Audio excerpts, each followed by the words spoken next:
Nefrit ko'liga tashrif buyurdik va mana shu tashrif sayohat davomida ba'zi bir narsalarga ko'zimiz tushdi. Mana shu joyga kelib dam olgan sayyohlar o'zlari bilan, oila a'zolari bilan olib kelgan narsalarini yeb ichgandan so'ng tashlab ketganlarini guvohi bo'ldik va mana shu joydagi mas'ul xodimlar to'g'ri, balki ularning vazifasidirsiz, balki vazifasi emasdirsiz, biz uni bilmaymiz. Lekin oddiy fuqaro sifatida shuni aytishim mumkinki, kimdir qolib ketgan ana shu chiqindilarni, idishlarni mana shu joydagi mas'ul xodimlar tozalab yuribdi.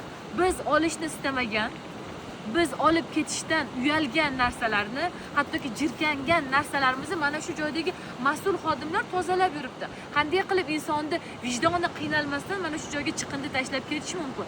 Axir tabiat ham bu bizning uyimiz. Tabiatni asrash esa har bittamizning burchimiz.